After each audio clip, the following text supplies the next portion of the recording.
Hi hello friends, அனைவருக்கும் வணக்கம். எல்லோரும் எப்படி இருக்கீங்க? ரொம்பவே நல்லா இருப்பீங்க அப்படின்னு நம்புகிறேன். நாங்களும் எல்லோரும் ரொம்பவே நல்லாயிருக்கோம். இன்றைக்கி விலாக் பார்த்தீங்க அப்படின்னா கிறிஸ்மஸ் டே அன்னைக்கு எங்களுக்கு எப்படி போச்சு அப்படிங்கிறது தான் இந்த விலாகில் பார்க்க போகிறோம்.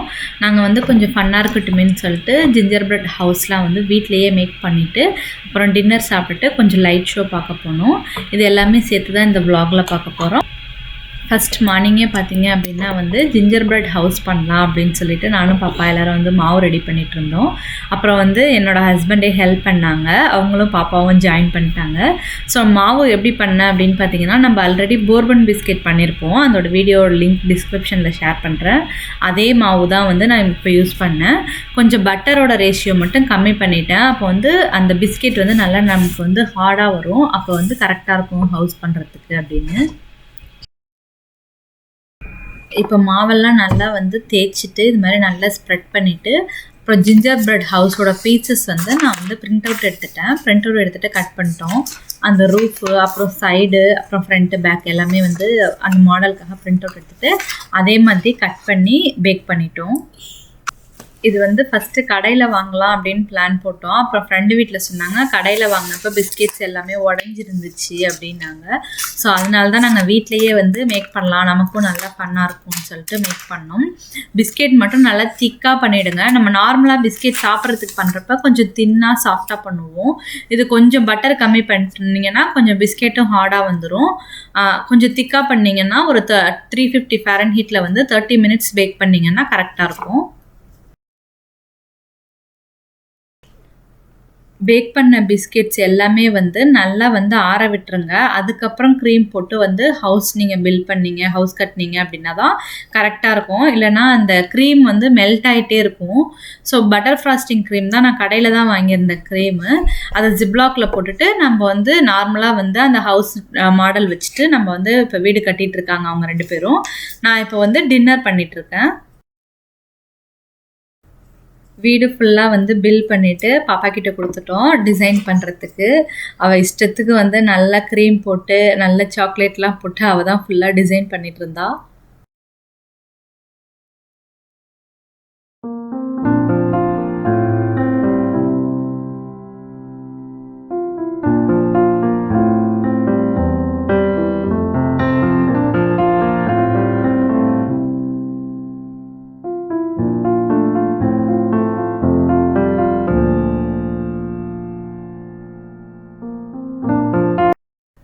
அட்லாஸ்ட் ஒரு வழியாக ஃபுல்லாக க்ரீம் போட்டு ஹவுஸ் ரெடி பண்ணிட்டா. ஸோ இந்த ஹவுஸ் எப்படி இருந்ததுன்னு கமெண்ட்டில் சொல்லுங்கள். பார்க்குறதுக்கு பேய் பங்களா மாதிரி இருக்கா இல்லை ஜிஞ்சர் பிரெட் ஹவுஸ் மாதிரி இருக்கான்னு நீங்கள் கமெண்ட்டில் சொல்லுங்கள். அடுத்து இன்றைக்கி டின்னர் பார்த்தீங்க அப்படின்னா ஒயிட்ஸ் கொஞ்சம் ரொம்பலாம் ஸ்பைசிலாம் சேர்க்காமல் இவங்க ஸ்டைல்லே கொஞ்சம் டின்னர் பண்ணலாம் அப்படின்னு பிளான் பண்ணியிருந்தேன். ஸோ ஒயிட் சாஸ் பாஸ்தா பண்ணிவிட்டு அப்புறம் சிக்கனும் சால்மன் ஃபிஷ்ஷும் மேரினேட் பண்ணியிருக்கேன். இது ரெண்டுமே ரொம்ப ஸ்பைசி கம்மியாக போட்டுட்டு மேரினேட் பண்ணி வச்சுருக்கேன். அப்புறம் நார்மலாக கிறிஸ்மஸ்னால் ப்ளம் கேக் இல்லாமையா, ப்ளம் கேக்காக கொஞ்சம் ஃப்ரூட்ஸ் எல்லாம் ஊற வச்சு வச்சுருக்கேன். இதெல்லாம் இப்போ பண்ண போகிறோம் டின்னர்.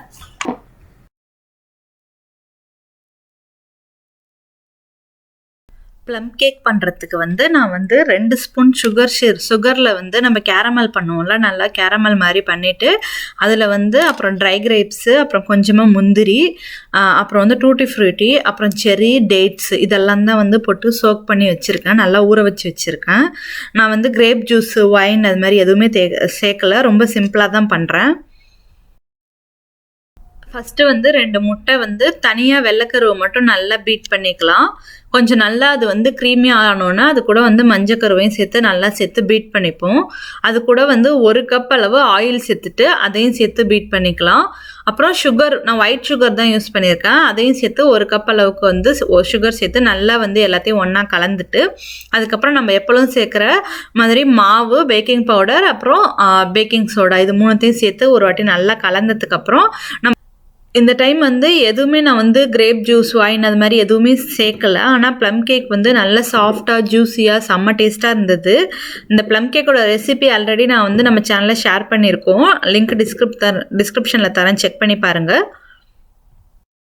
இப்போ எல்லாமே சேர்ந்து ஒரு வாட்டி நல்லா கலந்ததுக்கப்புறம் நம்ம வந்து எப்பொழுதும் போல் 350 ஃபாரன்ஹீட்டில் வந்து ஒரு 25 மினிட்ஸ் பேக் ஆனிச்சுன்னா வந்து ஃபஸ்ட் இப்போ வந்து நம்மளோட ப்ளம் கேக் ரெடி ஆகிடும். இப்போ ப்ளம் கேக் வந்து ரெடி ஆகிட்டு இருக்கிறதுக்குள்ளே வந்து நம்ம வந்து பாஸ்தா ஒயிட் சாஸ் பாஸ்தா பண்ணிடலாம்.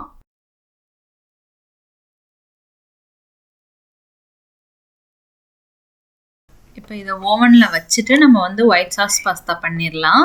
நான் வந்து ஆல்ரெடி வந்து பாஸ்தா வந்து ஃபஸ்ட்டே வந்து வேக வச்சுட்டேன். இப்போ வந்து ஒயிட் சாஸ் மட்டும் எப்படி பண்ணுறதுன்னு பார்க்கலாம்.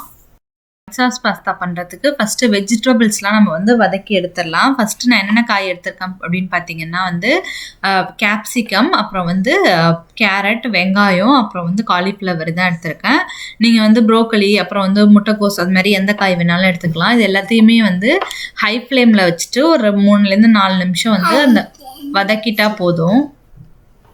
இப்போ இந்த காயெல்லாம் வந்து நல்லா வதங்கினதுக்கப்புறம் ஒரு 2லேருந்து 3 நிமிஷம் வதக்கினா போதும், ரொம்ப நேரம் தேவையில்லை. வதங்கினதுக்கப்புறம் அதே பேனில் ஒரு 2 டேபிள் ஸ்பூன் போல் எண்ணெய் சேர்த்துக்கோங்க.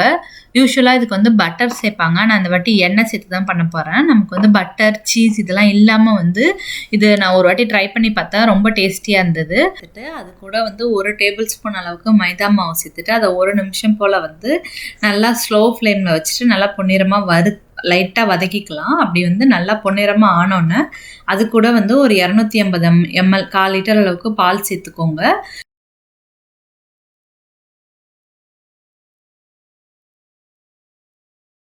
இப்போ பால் சேர்த்துட்டு பாலை வந்து மைதா மாவு கூட நல்லா ஒரு வாட்டி கலந்துக்கலாம். கலந்துட்டு பால் வந்து நல்லா கொதிச்சு வரட்டும். இந்த பாலும் மைதா மாவும் சேர்த்து வந்து க்ரீமி ஸ்டேஜியாக மாறும். நல்லா திக்காக மாறுறப்ப நம்ம மற்ற பொருள்லாம் சேர்த்துக்கலாம்.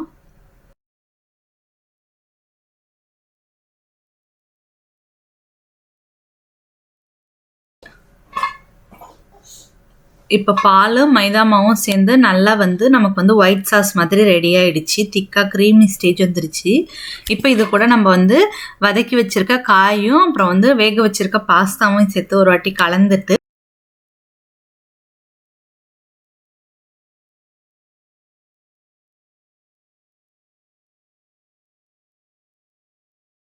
வச்சுருக்க பாஸ்தாவும் சேர்த்து ஒரு வாட்டி கலந்துட்டு காரத்துக்காக 1 டேபிள் ஸ்பூன் அளவுக்கு மிளகுத்தூள், பெப்பர் தூள் சேர்த்துக்கிறேன். கூடவே 1/2 டேபிள் ஸ்பூன் அளவுக்கு வந்து சில்லி ஃப்ளேக்ஸ் வந்து சேர்த்துருக்கேன், மிளகா விதைகள்.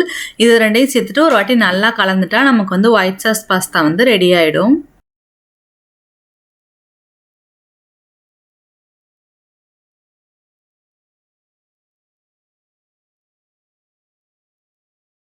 சால்ட்டு வந்து நான் பாஸ்தா வேக வைக்கிறப்பே போட்டிருக்கேன். அப்புறம் காயிலையும் கொஞ்சம் வதக்கிறதுக்கு சேர்த்துருக்கேன். அது 2 சேர்த்தாலே வந்து சால்ட்டு வந்து போதுமானதாக இருக்கும்.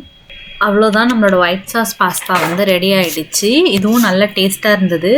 இதை வந்து ஒரு சர்விங் பவுலில் மாற்றிட்டு அதுக்கப்புறம் வந்து சிக்கனும் ஃபிஷ்ஷும் வந்து இப்போ பேக் பண்ணி எடுக்க போகிறேன்.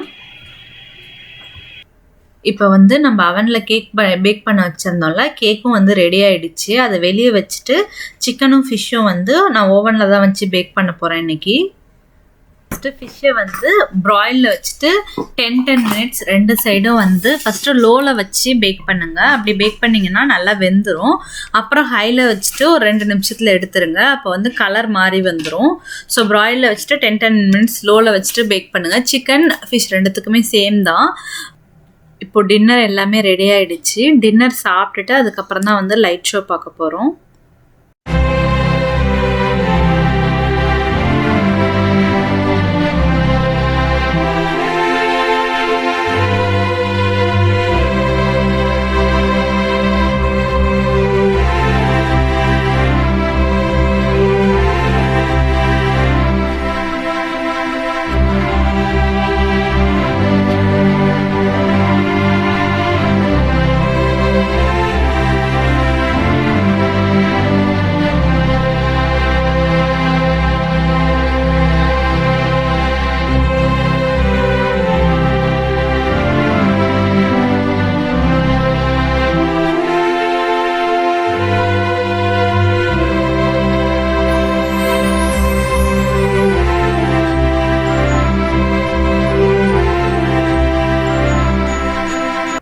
டின்னர் வந்து ரொம்ப சூப்பராக முடிஞ்சிச்சு. நல்ல டேஸ்ட்டாக இருந்துச்சு எல்லாமே இன்னைக்கு.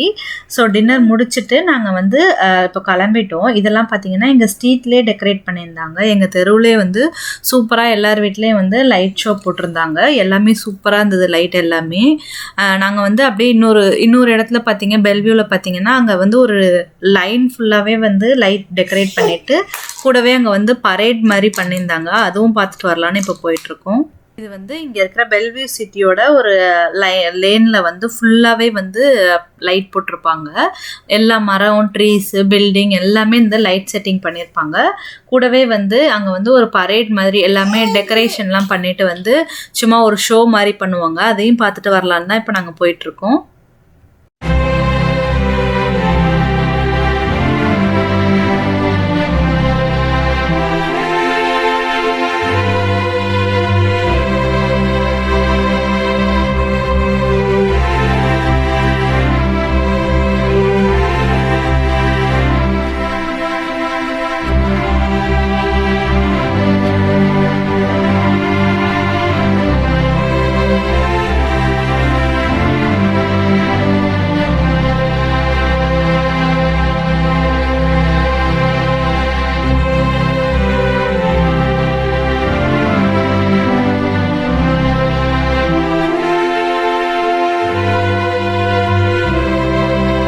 ரெண்டு சைட் ஃபுல்லாகவே வந்து எல்லாருமே இந்த ஷோ பார்க்கறதுக்காக தான் ஃபஸ்ட்டே வந்து இடம் பிடிச்சி வச்சுருப்பாங்க.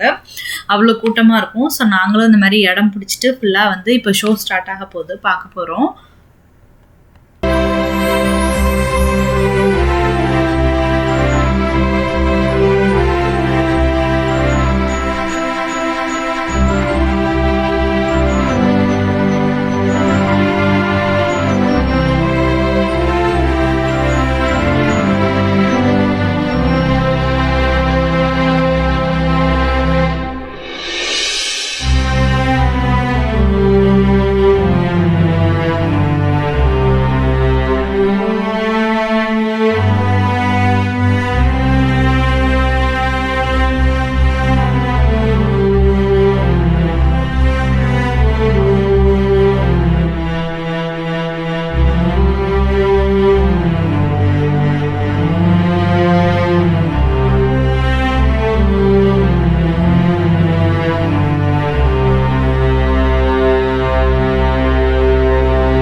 லைட் ஷோவும் முடிஞ்சிருச்சு. அதோட நம்மளோட இந்த vlog-ம் முடிஞ்சிருச்சு.